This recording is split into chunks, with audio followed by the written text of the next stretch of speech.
This is Rebecca Bush, Curator of History at the Columbus Museum in Columbus, Georgia. Sunday, April 12th, marks the 75th anniversary of President Franklin Roosevelt's death in Warm Springs, Georgia, at the age of 63. Roosevelt was one of many travelers to seek healing at Warm Springs. The first arrived in 1832, drawn by the town's natural springs with year-round 88-degree Fahrenheit water. When Franklin D. Roosevelt first visited in 1924, the 42-year-old lawyer sought relief from a diagnosis of polio that had left him paralyzed from the waist down and greatly weakened in his upper body.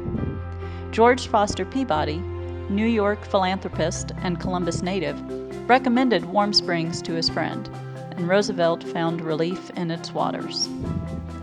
When the resort began to struggle financially, Roosevelt invested 2/3 of his savings in purchasing the property to keep it open for polio patients like himself.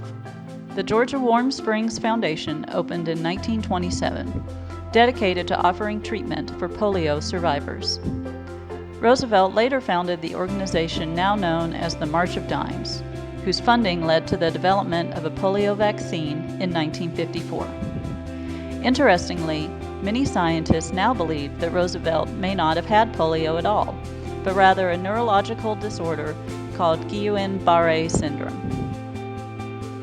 Even after being elected governor of New York in 1928 and U.S. president in 1932, Roosevelt visited Warm Springs frequently. His 6-room Little White House drew national press attention, and he died there in 1945 after suffering a stroke. Today, the treatment facility, now operated by the state of Georgia, is known as the Roosevelt Warm Springs Institute for Rehabilitation and continues to serve people with disabilities and physical trauma, including strokes and spinal injuries. The center stands as a tangible reminder of the many lasting impacts President Franklin Roosevelt had on the state of Georgia.